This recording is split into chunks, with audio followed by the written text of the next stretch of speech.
Kung ang mga maiingat na tao ay umiiwas sa sakuna, umiiwas sa panganib, umiiwas na sagasain ng masamang panahon, umiiwas sa baha, meron ding mga uri ng tao na dapat iwasan kung nais nating maging maingat sa buhay. As much as we avoid danger, there are also some types of people to avoid. And may the Lord bless us as we ponder 5 types of people to avoid in order to lead godly, peaceful, and fruitful lives. Dear God, we thank you for today. We thank you for health. We thank you for life. Patawarin niyo kami, Panginoon, sa aming mga iniisip na hindi mabuti, mga nagagawang masama. At nawa kami po'y linisin ninyo, paging dapating tumanggap na inyong pagtuturo, pagtutuwid, pagpapagaling, at pagpapaliwanag. We ask you, Father, to be our speaker. Lead us unto greater knowledge of you, so we could become better human beings, better children of you, mighty God, and better brothers and sisters to each other. Be our speaker. Preach from your throne of power and majesty, and let your light shine upon us. In the name of Jesus, your Son, our Lord, our Savior, we pray with thanksgiving. Amen. 5 types of people to avoid. Actually, marami. Pero ngayon, sapat ng 5 ang pagtuunan natin ng pansin. At sa ating pag-aaral ito, mga kapatid, hindi lang natin i-assign yung type na ito sa iba, suriin natin ating mga sarili, baka tayo ay kabilang dito. Avoid haters. Dapat tayong umiwas sa mga taong walang alam kundi magalit, namuhi, mapuot sa kapwa. Ang laging laman ng kanilang salita ay pamimintas, paninirang puri, pagmamagaling sa sarili, at panglilibak sa kapwa.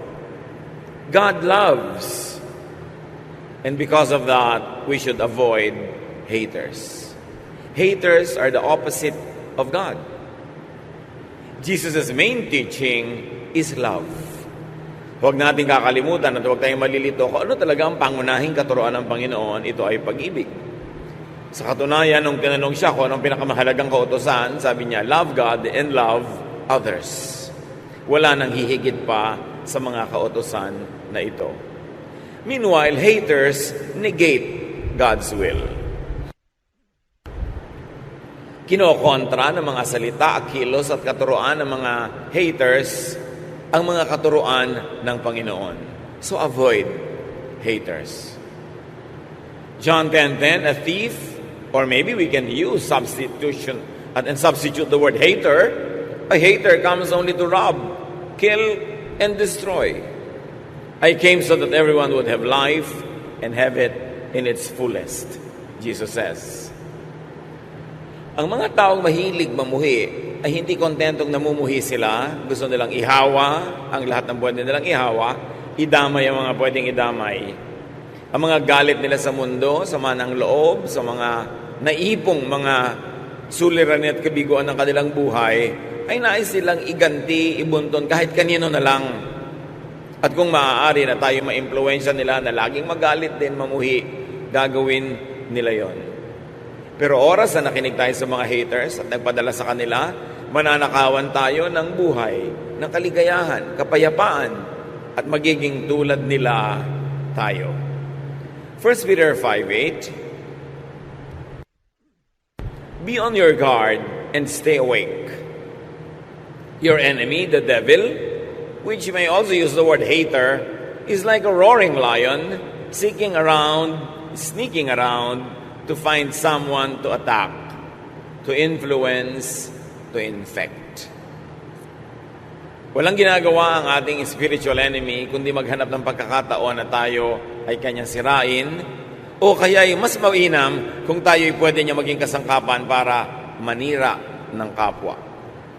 Kaya ang sabi ng James 4:7, resist the devil. And in our application today, resist the hater and he will run from you. Napaka-importante na ating ingatan ang ating sarili na hindi ma-influensya ng ganitong uri ng pag-iisip. Saan natin nakikita, naririnig ang mga haters? Sa social media, maraming haters. Puro mga lason ang lumalabas sa kanilang isipan. At pagka ipinrint nila sa kanilang wall, sa kanilang site, at kinlik ang send o ang post, napakarami na agad na pwedeng malason kung palalason. Napakarami mga haters sa media, sa ating mga traditional media, radyo, telebisyon, maging sa mga dyaryo. Wala nang mabuting mapuri sa kapwa, puro kasiraan, puro paninira ang ginagawa. At katakataka, pati may mga pulpito na pulpits of hatred, na walang lumalabas sa mga katuruan, na kundi punong-puno ng mga galit sa kapwa, galit sa mga kapwa mananampalataya, na iba ang sekta o iba ang kongregasyon, galit sa mga ibang relihiyon, galit sa lahat na lang. Yung napakahalagang oras na dapat sana ay nagagamit para ang mga tao ay mapayaman ang isip, maiangat ang espiritualidad, mapalaya mula sa mga negative things, ay lalong nagagamit para ang mga tao ay maimpluwensyahan na maging magagalitin din, palamuhi, mapagmataas sa sarili, at mapanghamak sa kapwa. In the name of God, the ironies of ironies. Kailangan nakikilala po natin mga kapatid ang haters. Kung minsan tiya mo yon, minsan kaibigan, minsan nanay, kung minsan tayo. Tuwing meron siyang sasabihin, ang influensya sa iyo ay magalit ka rin sa kagalit niya, mainis ka sa taong ni hindi mo kilala, husgahan mo ang taong ni hindi mo personally nadidinig o nakikita dahil sa influensya ng haters. Huwag tayong pai-influensya kahit mahal natin sila sa buhay. Kahit mataas ang kanilang pinag-aralan o kahit pa nga meron silang katungkulan o kapangyarihan. Ang bawat tao ay binigyan ng Diyos ng sariling isip, sariling bait para salain natin ang ating naririnig at maproseso natin sa ating isipan at mabigyan natin ng pinakamakadyos, pinakamaayos, pinakamabuting response ang ganitong mga uri ng messages of hatred. Who else must we avoid? Avoid gossipers. Mga paladala ng chismis. Sari-sari mga alimuom na nakukuha sa lupa ang gusto nilang ilipat sa ating isipan. Proverbs 16:28, gossip is no good. It causes hard feelings and comes between friends. Ano nga ba namang buti ang idudulot ng chismis? Pinaghihiwalay ang magkakaibigan. Pag nalaman mo kung ano sinasabi ni ganitong tao laban sa'yo, lumalayo na yung loob mo, nagkakagalit na kayo. At kung ikaw man ay papatol at magsasabi ng masasama tungkol sa kanya, mga chismis tungkol sa kanya, magagalit din siya sa iyo, walang mabuting idudulot. Kung minsan napakatagal na investment ng pagkakaibigan, pagtutulungan, pagmamahalan, sinisira ng mga makakating dila. Sinisira ng mga chismis. Proverbs 20:19, stay away from gossips. They tell everything. Lumayo daw sa mga taong hindi na namimili ng sinasabi, lahat na lang sinasabi. Kahit pa nga dumadating sa iyo para magsumbong ng sinasabi ng iba laban sa iyo, masama pa din ang influence sa iyo, kapatid. Kaya pwede mong sabihin, huwag ka nang lagi magsumbong sa akin. Ine-expect ko na that everybody will love me, people will criticize me, people will say evil things against me, but please, huwag mo nalang sabihin sa akin. Kasi nalalason lang yung isip ko, gumugulo ang aking damdamin, nagagalit ako, nawawalan ako ng concentration at pwede magkasala rin ako dahil dyan. Ang tao pong matino, hindi buong buo na ikinukwento ang kanyang nadidinig, lalo pa nga ang kwentong ito ay hindi naman nakakatuwa at nakakapagpagalit pa nga. Discreet and decent people filter their gossip, if ever they gossip. Kasi we should not be gossiping. There are two types of gossipers. Yung gossipers who tell everything, and gossipers who are discreet and more decent, who filter and soften the gossip even just a little bit. Meron pang worse, nagdadagdag pa at nagagatong at nagsusulsol ng mga gossips. Tuwing may tao pong dumadapo sa atin, may daladalang kwento, maging sensitive tayo. Suriin natin Ano ang dahilan bakit mo ito sinasabi sa akin? Talaga bang mahal na mahal mo ako? Kailangang isumbong mo ang lahat? O gusto mo akong galitin dahil ikaw man galit doon sa mga isinusumbong mo? Madali kasi tayong mamanipulate, mamaniobra, na yung giyera ng kapwa, nagiging giyera na rin natin kahit hindi naman natin gusto dahil na-influence ang ating isip. Very discreet and decent people minimize or do not gossip at all. Napakahalagang ating makita yung high qualities of people who refuse to gossip.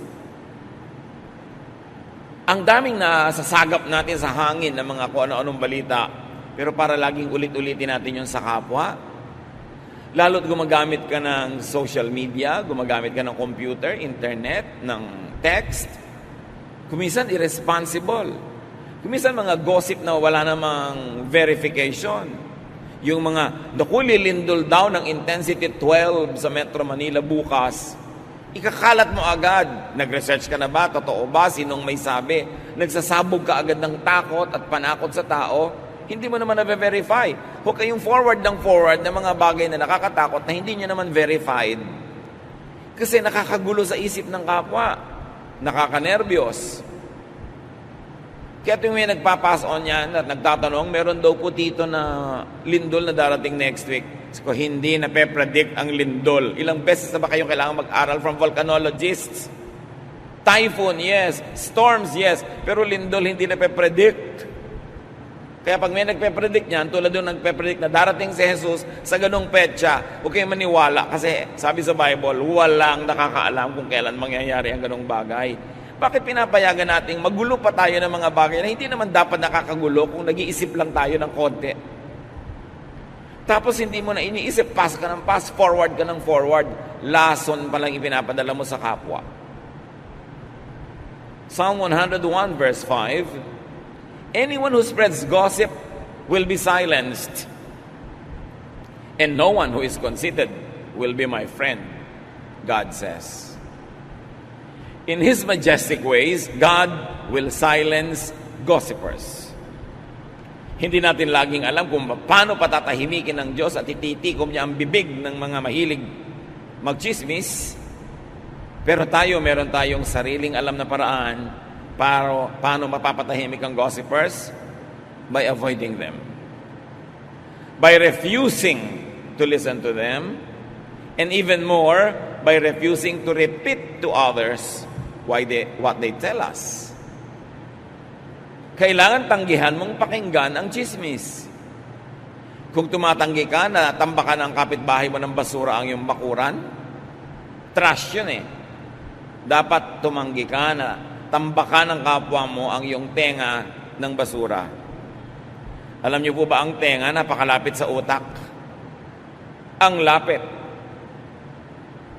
Kaya pag pumasok sa tenga, nasa loob na agad ng utak. Anong mga basura ang pumapasok sa ating tenga? Mga basura ng haters, mga basura ng gossipers, it will poison our minds. And you can very well know if the mind is poisoned. The language and the vocabulary gets poisoned as well. The behavior, the thinking pattern gets poisoned. Kaya iniingatan. Hindi tayo nagpapapasok ng anumang marumi sa ating tenga. Gusto niyo bang may pumasok na langgam sa inyong tenga? May pumasok na insekto, mikrobyo, maruming tubig, asido, and yet we allow a lot of gossip and hateful words to enter our ears. Kailangan bantayan. At kailangan kung sakaling nakapasok, huwag nang ilabas sa ating bibig. Sirain na, wasakin na in the realm of thought so that we don't become instruments of the devil. We don't become extensions of hell and extenders of hell also. Avoid tempters. Mga mapanukso. Proverbs 5:7-8. My son, listen to me and do everything I say. Stay away from a bad woman. Don't even go near the door of her house. Siyempre, pwede mo sabihin, stay away from a bad man or a bad activity or habit, a bad social media post or wall or site. Dati kasi kailangan maglakbay ka pa para ka matukso, maglakad ka pa para may mapuntahan. Pero ngayon, because of the social media, because of the internet, isang bukas ng computer, 2-3 click, nandun ka na sa pinto ng bad woman or bad man. At hindi ka lang nasa pinto, nasa kaloob-looban ka na ng kanyang bahay. Kaya ingatan. Ingatan kung anong mga pinupuntahan nating mga websites. Ingatan kung anong mga pinapanood, pinapakinggan sa social media. Dahil yan ngayon ang napakabisang kasangkapan ng tukso. Matthew 6:13, keep us from being tempted and protect us from evil. Isang major component ng prayer. Ipanalangin natin mga kapatid that with the availability of all of this technology, all the gadgets, and all the channels that we can subscribe to, visit, watch, hear, that we watch ourselves, that we exercise self-censorship, that we exercise self-control. Napakaraming mga laging nagtatanong sa akin na paano nila pipigilin ang kanilang anak, ang kanilang asawa, ang kanilang mga kaibigan na mahumaling sa mga tukso na nasa internet, pati mga online gambling. Kahit innocent-looking games, pero addictive. Hindi na makapagtrabaho, hindi na makapagkwentuhan sa mga mahal sa buhay, wala nang panahon para sa ibang bagay kasi puro na lang yung gadget ang kaharap. When these things deprive you of your precious time to do good, to be good to others, they become instruments of temptation. May deception involved. Dapat maging mapanuri. And then avoid neggers. Ano ba yan? Negative talkers. Yung pessimists na tinatawag, napakadilim ng paningin sa mundo, lahat pangit ang interpretasyon. Yung mga discouragers, ayaw kang patuloyin na hanapin ang iyong mga pangarap. Ayaw kang bigyan ng lakas ng loob na to achieve, to try things. Iwasan yung mga fault finders. Sa ginagawa naman ng kapwa, laging may maganda at may mali. Pero pag lagi yung mali, pangit ang tiningnan mo, papangit ang pananaw mo sa sangkatauhan. Avoid complainers. Tuwing kaharap mo, reklamo. Lagi na lang may complaint. Lagi na lang may discontentment. And then avoid catalysts of discontentment. Yung masaya ka na, sisirain pa niya yung saya mo para ka maging unhappy. Sisirain niya yung moment mo. Nagkaroon ka bigla ng boyfriend, sisirain agad ang loob mo, naku, magkakahiwalay din kayo niyan. Yung mga lagi ng discontentment, bakit ganyan ang napili mong boyfriend, may ganito, may ganon, pintas agad. Mga discontented people who are never happy to see others become contented. Avoid agents of hopelessness and gloom because they darken your vision. They darken your outlook. They darken your life. Mahirap na lagi tayong may ganyang kausap. Hindi mo napapansin, negative ka na rin. Wala nang mabuti sa sangkatauhan. Lagi na lang masama. Wala ka nang pwedeng magandang asahan. Puro na lamang nakakatakot at malungkot.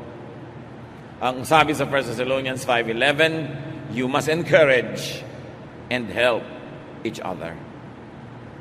Susuriin ninyo kung ang inyong laging kausap ay nakaka-encourage or nakaka-discourage.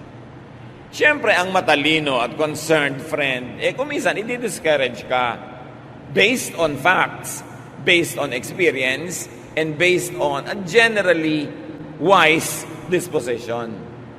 Pero may mga tao rin na ang buhay nila tad-tad ng kabiguan, tad-tad ng lungkot, tad-tad ng frustration. Ganun na ang buong pananaw nila sa buhay. Yun ang iwasan yung maka-influensya sa inyo. So kung ang mga tao ay nagbibigay sa inyo ng discouragement at encouragement, tingnan nyo ang percentage.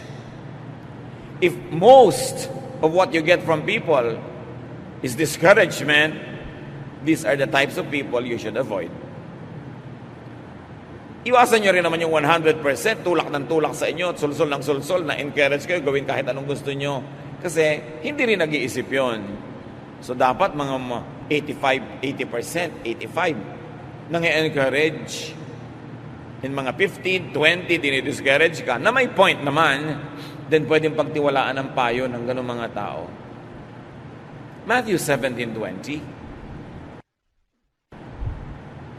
Sabi ng Panginoong Jesus, if you have faith as small as a mustard seed, you can say to this mountain, move from here to there, and it will move. Nothing will be impossible for you. Kaprasong faith can achieve much.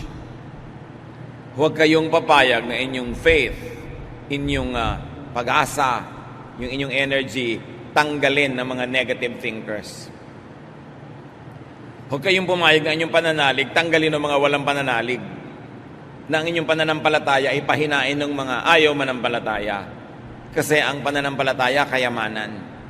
Yan ang pinakamahalaga nating kayamanan. Because only faith can move mountains. Not even all the money in the world can move mountains. Not even all armies in the world can move mountains. But faith, even just the size of a mustard seed, according to Jesus, can accomplish much. So seek people who encourage faith.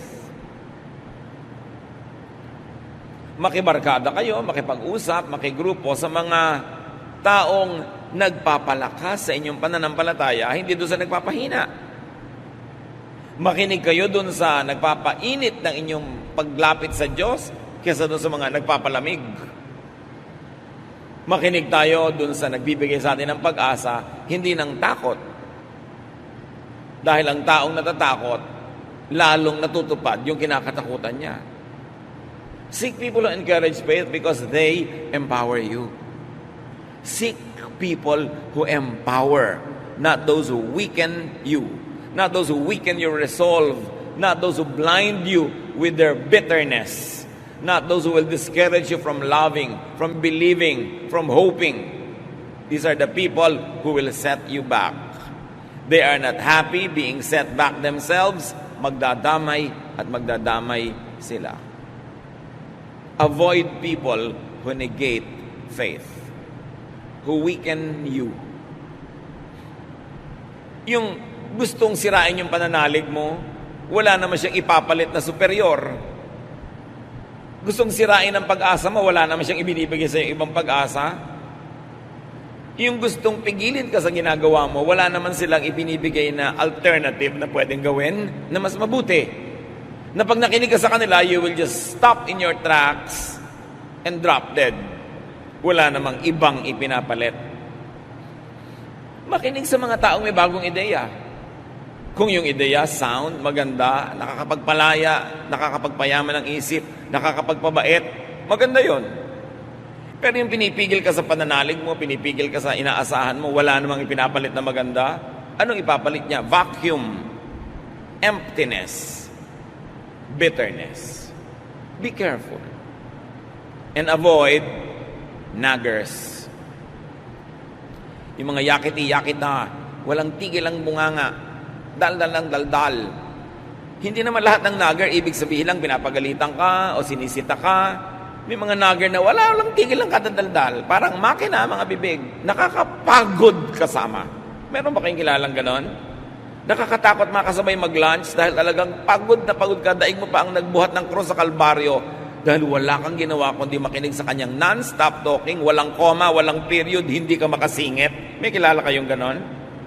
Avoid. O baka kayo yun. Pag iniiwasan kayo ng mga tao, naglalakad kayo, papaliko sila kahit dediretso dapat nung makita kayo lumiko. Baka tayo yun, nakakapagod ka usap. Magkukwento ka lang ng isang bakasyon mo, 10 bakasyon niya ang katumbas na ikukwento niya. May sasabihin ka lang tungkol sa husband mo, dadaigin niya ng tungkol sa husband niya. Laging panalo siya, ang dami niyang sasabihin. May isa ka lang tanong, ang dami-daming sagot. Nakakapagod. Sabi ng desiderata, Avoid loud and aggressive persons. They are vexations to the spirit.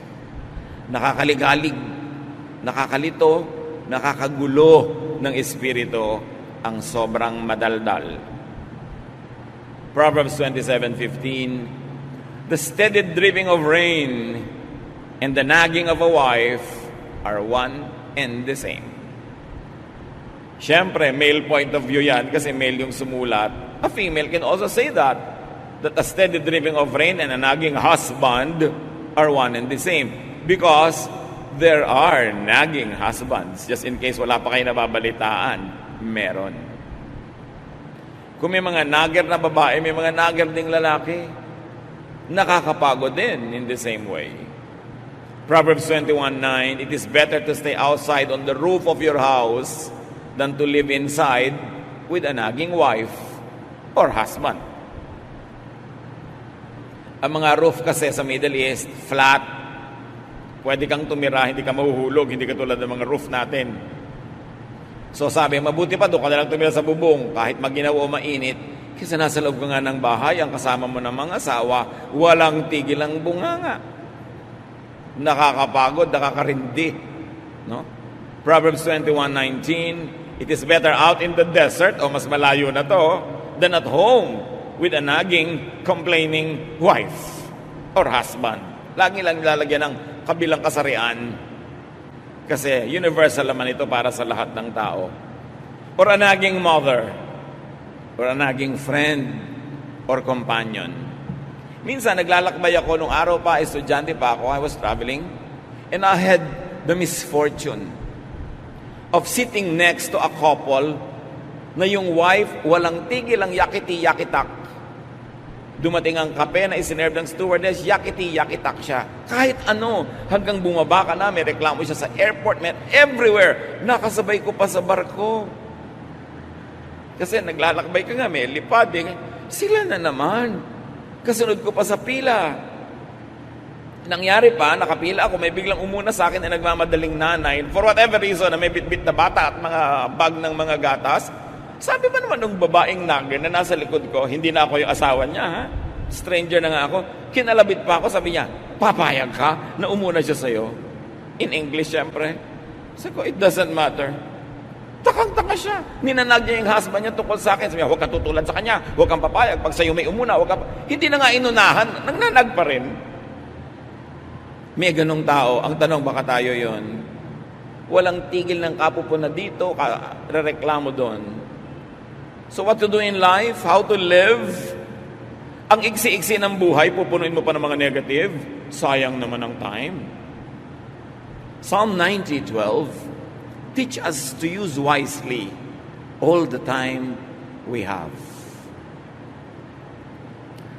Panginoon, bigyan niyo po kami ng karunungan na maging matalino kami kung paano gagamitin ang napakamanga halagang sandali na ipinahihiram niyo sa amin. Pag nagsayang ka ng isang oras, kalahating oras, 10 minuto, 1 minuto, sa nonsense talking, sa lack of faith, sa paninirang puri, sa pangmumuhi, sayang kasi hindi na mababalik yung oras na yon. Minimize pain is what we should do in life. Avoid negative people. Be positive. Seek and enjoy positive people. Therefore, you maximize pleasure and happiness. And you do the most good. Paulit-ulit ako sa tatlong ito. Ano ang gagawin sa buhay ng tao na ipinapahiram ng Diyos? Maraming pwedeng discussion, maraming pwedeng detail, pero kung tutuusin, 3 lang. Hanggat maaari, pakontiin at paiksiin mo ang paghihirap at pagdurusa. Minimize pain, whatever it takes. Pain ng body, pain ng spirit, pain ng soul, minimize it. Huwag quarrel ng quarrel. Pampagulo kasi yung quarrel. Pamparaki ng hirap sa buhay. Kailangan maghanap buhay ka para hindi ka mahirap, may makain ka. Therefore, you minimize hunger. Minimize pain. That's why, pinipili mong mabuti kung sinong papakasalan. You minimize pain. Hindi naman totally mawawala yun, meron. But you minimize by choosing wisely. And you maximize pleasure and happiness. Kaya yung mga iba, nagkakapilang pleasure. Yung iba, nilalagyan pa ng sugar, more pleasure. Yung iba, meron pang cream, more pleasure pa. Because you have to maximize pleasure, whatever it means to you, so long as you don't do evil to maximize your pleasure. Kaya may mukha ka na, salamat. Yung iba, naglalagay pa ng makeup para mas ma-please sila. At siguro, yung mga taong gusto nilang i-please. Nagdadagdag ka ng kaligayahan lagi at kasiyahan sa buhay. Bakit naman hindi? Ang iksi-iksi ng buhay. Kaya nagluluto ka, sarapan mo. Napakalaking kreme naman na meron kang gulay, meron kang panluto, tapos ang niluto mo walang kakwenta-kwenta. Sayang ang gas. Ba't may mga ganun magluto? Walang kakwenta-kwenta. It's a crime against the planet.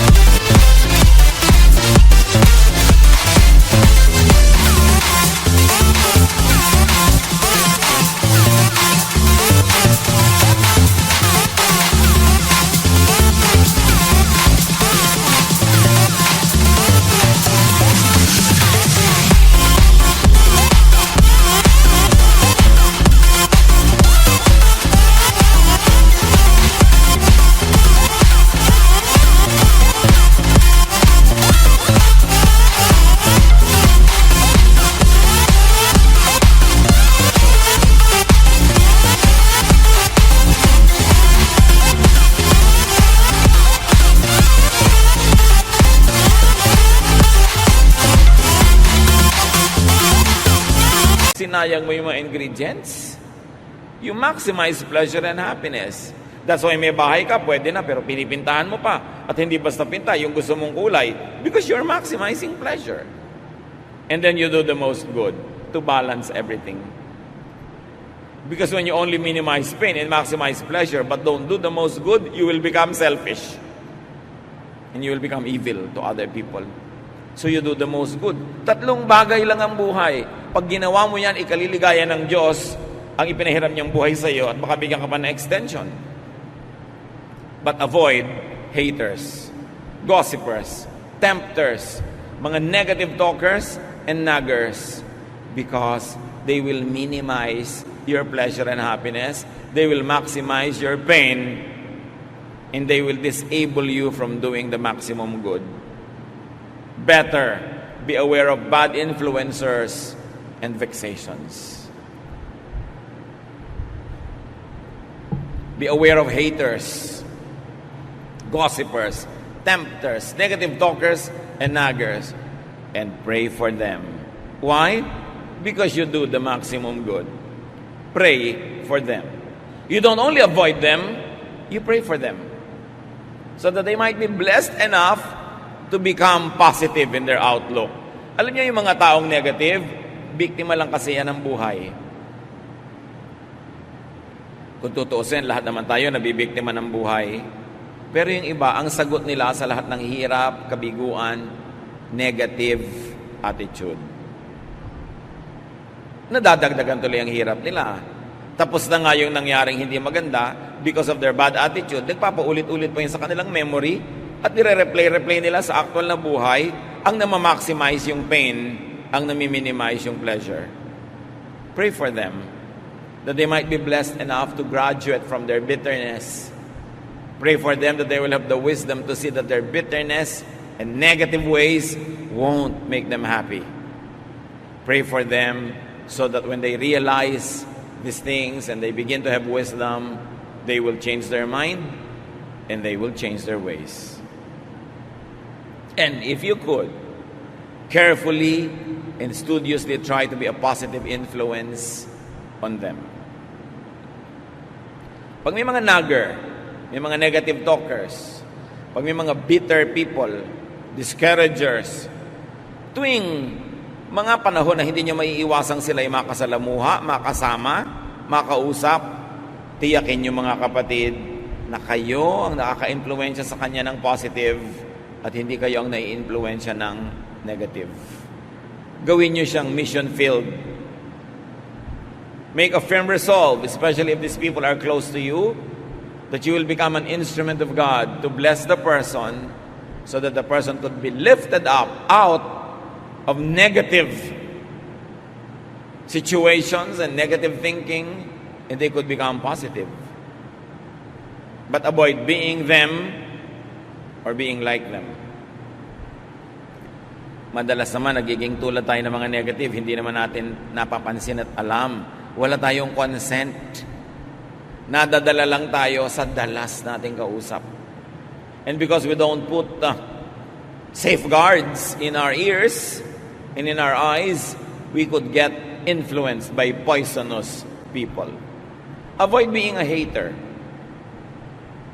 Kung may nagkamali sa iyo noon, hindi lahat ng tao ganon. Kahit mas marami pang ang mali, meron pa ring tama. So huwag mong ihuhusga yung bagong kilala mo na mali agad. Hayaan mong magkaroon siya ng pagkakataong magpakilala ng maayos. Although, dahil nang ingat ka na, hindi ka naman masyadong vulnerable na sobra-sobra magtiwala. Pero huwag mo agad tatanggalan ng tao ng at least benefit of the doubt na siya ay may mabuting magagawa sa iyo. Avoid being a gossiper, a tempter especially, a negative talker, and a nagger. Romans 2, verse 1. Some of you accuse others of doing wrong, but there is no excuse for what you do. When you judge others, you condemn yourselves because you are guilty of doing the very same things. So pag meron tayong nilabel na, negative thinker to, negative talker, ito, discourager, tiyakin natin tayo, hindi ganon. Kasi yun yung tinatawag na talbog sa akin, dikit sa'yo. The judgment that you throw at people will bounce back to you if you are doing the same thing. So let us always examine ourselves first. Unahin natin suriin ang ating mga sarili. At kung sakaling guilty tayo mga kapatid, tigilan natin to dahil napakalaking parusa sa ating kapwa, lalo sa mga malalapit sa atin kung tayo negative. Kung tayo mahirap kasundo, kung tayo mahirap kasama, para nating pinarurusahan ang mga kasama natin. Hindi kasiyahan na tayo makasama, parang isang sumpa. If guilty, let us avoid inflicting others with our disease. Let us get treatment from the Lord. Meanwhile, remain in isolation while we are contagious. Pag nagpupumiglas, nagwawala,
isang salita na makalabas sa ating bibig, suriin muna natin, will it edify people?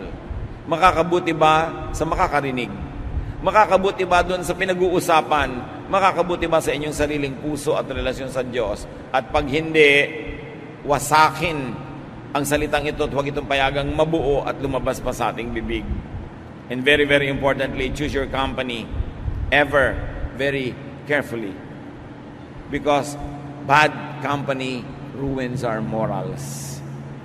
Kung minsan nagkakaroon tayo ng mga masasamang ugali, influence lang ng iba. Suriin natin mga kapatid. Umiwas sa hindi mabuti. Sayang ang panahon, sayang ang buhay, kung magugugol pa sa mali.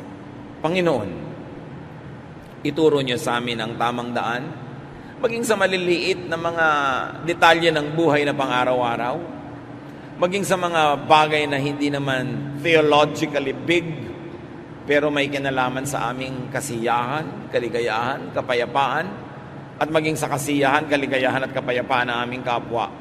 Turuan mo kami, Panginoon, na maging tama, maging makadiyos, para ang aming mga bawat malapitan ay mapagpala at hindi makatanggap ng sumpa. Meanwhile, turuan mo kami maging maingat, suriin ang impluensya sa amin na aming kapwa. Pagbulay-bulayan natin ang mga simpleng pang-araw-araw na bagay na ito na madalas humahadlang sa ating spiritual growth, humahadlang sa ating kaligayahan at kapayapaan. Ama, papaglinawin niyo po ang aming isip at bigyan kami ng mga practical applications sa napakakaraniwang topic na ito pero mahalaga sa aming espiritualidad. Magbulay-bulay tayo sumandali, mga kapatid.